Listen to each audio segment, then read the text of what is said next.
मैं डॉक्टर योगिता घुमरे, सहायक प्राध्यापक, महात्मा गांधी विद्या मंदिर संचलित श्रीमती पुष्पाताई हिरे कला विज्ञान एवं वाणिज्य महिला महाविद्यालय मालेगांव कैंप, हिंदी विभाग।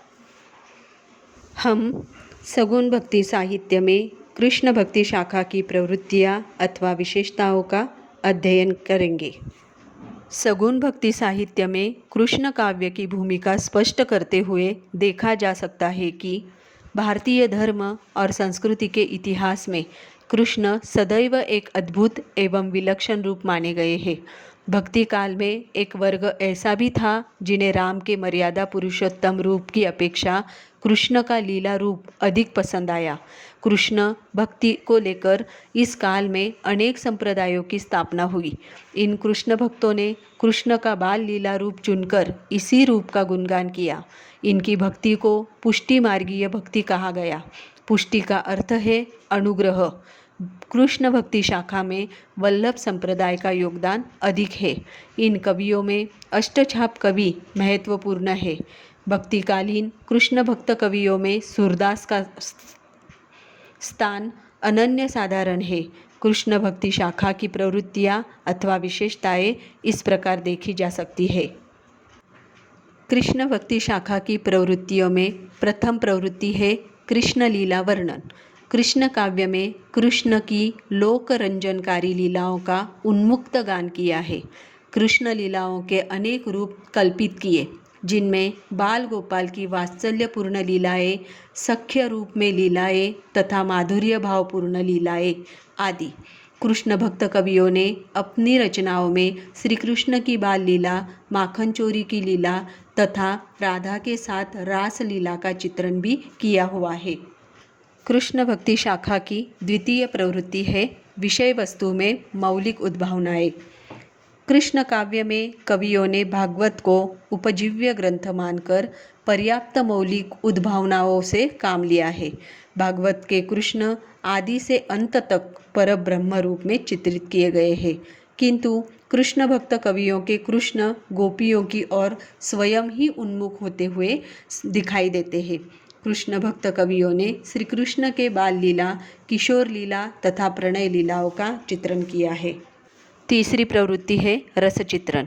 कृष्ण भक्ति काव्य में वात्सल्य, शांत और श्रृंगार रस की प्रधानता दिखाई देती है।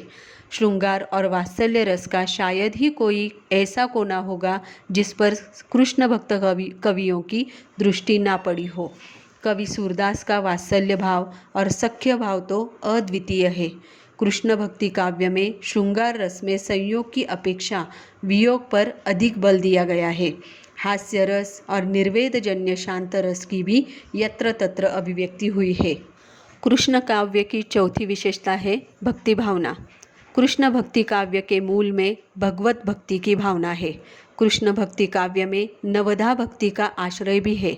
कृष्ण भक्त कवि कृष्ण को अपने प्रियतम के रूप में देखकर भक्ति करते हैं।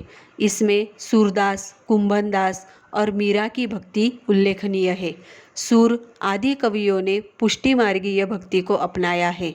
कुछ कृष्ण भक्त संप्रदायों में दास्य भावना से भी कृष्ण भक्ति स्पष्ट दिखाई देती है।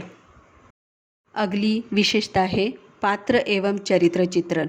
कृष्ण भक्ति धारा में कथा नायक के रूप में सर्वत्र श्री कृष्ण है। इन भक्तों के कृष्ण महाभारत के नीति कुशल कृष्ण न होकर गोकुल के नंद यशोदा दुलारे नटखट छलिया कृष्ण है।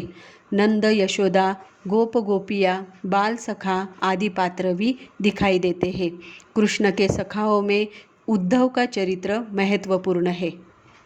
कृष्ण काव्य की छठी प्रवृत्ति है काव्य शैली। कृष्ण भक्त कवियों का साहित्य गेय मुक्तक काव्य रूप में लिखा गया है। कृष्ण काव्य में प्रतिबंधात्मकता बहुत कम मात्रा में पाई जाती है। कृष्ण काव्य गीति शैली में लिखा है, जिसमें भावात्मकता, वैयक्तिकता, संक्षिप्तता तथा भाषा की कोमलता के दर्शन होते हैं। कृष्ण काव्य की सातवीं विशेषता है भाषा तथा छंद। कृष्ण भक्त कवियों की रचनाओं में ब्रज संस्कृति का सजीव चित्रण है, अतः इनके काव्य की मुख्य भाषा ब्रज रही है।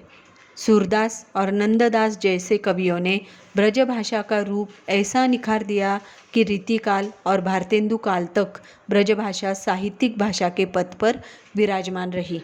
विद्यापति ने कृष्ण काव्य की रचना मैथिली में की।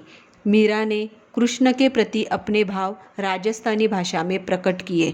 कृष्ण काव्य में अनेक छंदों का प्रयोग भी पाया गया, जिनमें चौपाई, चौबाला, सार आदि छंद है।